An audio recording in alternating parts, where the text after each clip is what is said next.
બધાને ભીખુભાઈ ખુમારના રામ રામ. હમણાં 10મી ઓગસ્ટ એટલે સિંહ દિવસ, વિશ્વ સિંહ દિવસ, અને એ બધા લોકોએ ખૂબ ધામધૂમથી ઉજવો, બધાએ ઠેક ઠેકાણે, અને હરેક દિશાઓની માલપા છોકરાઓને સિંહના મોરા પહેરાવી અને નાટક ભજવા, ઘણી પ્રકારે સિંહ દિવસ ઉજવો. પણ મને એ વિચાર થાય કે આમાં સિંહનું શું કલ્યાણ થાય, આમાં સિંહને શું લાભ? તમે સિંહને તો એના સિંહાસન ઉપરથી ઉતારી મૂક્યો, એનું રાજ તમે છીનવી લીધું અને એને તો રખડતો ભટકતો કરી મૂક્યો છે. તમે જુઓ, એક રાજાની કિંમત તો એના સિંહાસન ઉપર હોય, એના રાજ્યમાં હોય. એ બીજા રાજ્યની માલપા થાય તેને કોઈ ઓળખતું ન હોય, એની કોઈ વેલ્યુ ન હોય. આજ તમે જુઓ પરિસ્થિતિ જુઓ કે જેને નરસંગ રૂપ કહેવામાં આવે, અને એવા જ ગલીએ ગલીએ બધારે કૂતરાની જેમ ભટકે, એની શું વેલ્યુ? જ્યાં ત્યાં ભટકે, અને તમે એને ઉપરથી નજર કેદ કર્યો, રાજ છીનવી લીધું, બધારે ઘેરે ઘેરે ભટકતા કર્યા, અને ઉપરથી તમે એને નજર કેદ કર્યા. નજર કેદ, કારણ કે એની એક એક વાહેમાં માણસો ફરતા હોય, ક્યાં જાય છે ને શું કરે છે ને કઈ જગ્યાએ મારણ કર્યું, ક્યાં અટણે હૂતો છે ને ક્યાં અટણે બેઠો છે ને ક્યાં એ પોદળો કરે છે. અરે ભલા માણસ, જે આપણા ગીરનું ઘરેણું કહેવાય, જે ગીરનો રાજા કહેવાય, એની તમે કેવી પરિસ્થિતિ કરી. અને ગીરની માઇલ પાસે એને માં કહેતા હતા, ગીરને, કે જ્યાં માલધારીઓ માનું પેટ કહેતા, એ માલધારીઓને પણ તમે કાઢી મૂક્યા. એને એ અંતરમાં જેવી વાલી હતી, અને સારણને સારણિયાને કહેતી કે હરિયાવીને હેતા આવી ગીરને નથી છોડવી, તું સારણ તારા પશુને પાછાવે. હવે આવી જેને અંતરમાં વાલી હતી એવા તમે માલધારીઓને કાઢી મૂક્યા, એના પણ આજીવિકા છીનવી લીધી. માલપાથી જે ગીરના ઘરેણા કહેવાય એવા રોજ હરણ એવા પણ ગીરમાંથી કાઢી મૂક્યા. ગીરની શું વેલ્યુ રહી? માટે આને જો સુખી કરવા હોય, તેને જો સારી રીતે જીવવા દેવા હોય, એને ઈશ્વરે જે દીધું છે એવું જીવન જીવવા દેવું હોય, તો એને પાછા ઘરમાં જ મોકલવા પડે, એને એનું રાજ પાછું આપવું પડે. અટાણે તમે જુઓ, જે બહાર નીકળી ગયા છે એ સિંહની દશા તમે જુઓ. એમ પહેલાં એમ કહેવાતું કે સિંહ કોઈ દી હંગરો ન કરે, અત્યારે 3-3 દીનું નહીં પણ 8-8 દીનું ખાય. અટાણે જે એ કોઈ દી મારેલું ખાતા નહીં, એમ મરેલું ખાય નહીં. સિંહ મરેલું ન ખાય. અત્યારે તમે એને જે નાખો એ ખાતા થઈ ગયા. એની દશા તો તમે જુઓ, તમે કેવી કરી કે એને નકર એ એકલ હોય. ગીરમાં પહેલાં કહેવત હતી કે એકલો રખડતો હોય ને એને એકલ કહેતા, કાં જોટો હોય તો એને જોટો કહે, અને કાં વધીને 3 હોય એને તરેલ કહેતા. એથી વધુ હાવજ હોય નહીં, એથી વધુ ભેગા ન હોય.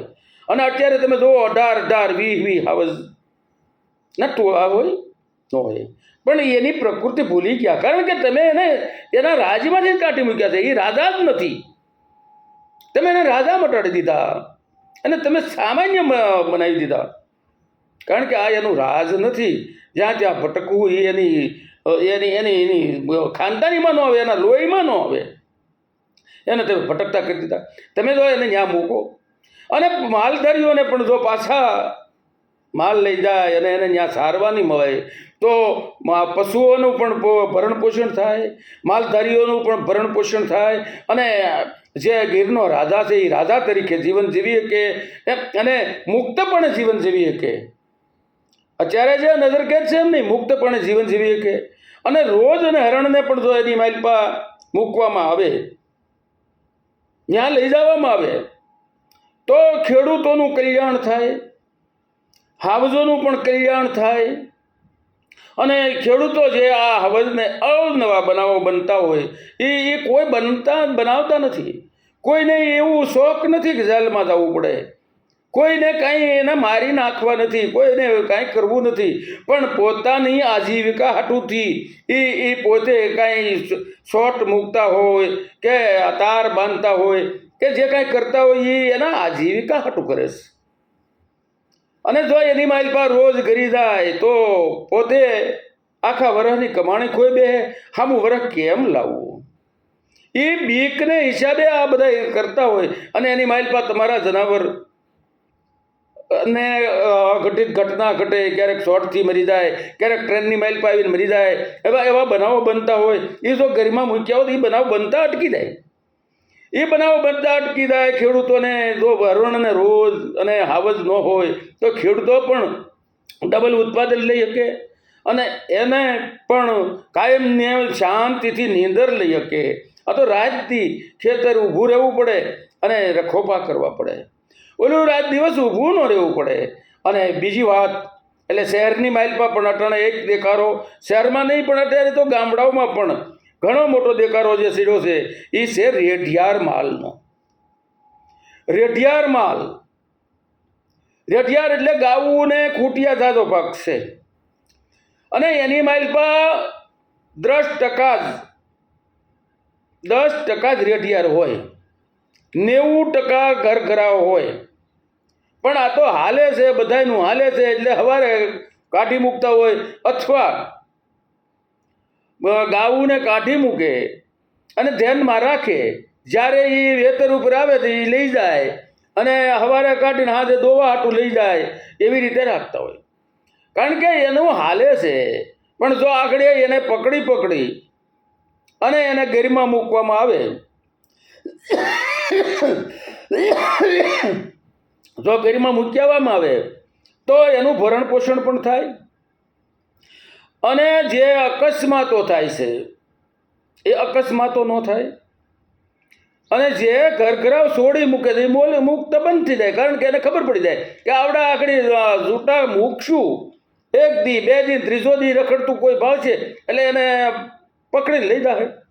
એટલે કોઈ છૂટું ન મૂકે એટલે તમામે તમામ પ્રજાજનો જે દુઃખી થાય છે, જે એક્સિડન્ટ થાય છે, છોકરાઓને ઢીકે ચડાવે છે, બાયુને ઢીકે ચડાવે છે, આવા બનાવો બનતા બંધ થઈ જાય. અને માણસો પોતાની રીતે શાંતિથી મુસાફરી પણ કરી શકે. એને હિસાબે કેટલાય અકસ્માત થાય, એ અકસ્માત થતા પણ બંધ થઈ જાય.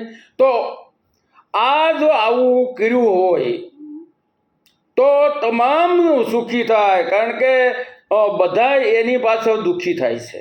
કોઈ રેઢિયા ઢોર પાછળ દુઃખી થાય છે, કોઈ હાવજ રોજ હરણ એને હિસાબે દુઃખી થાય છે.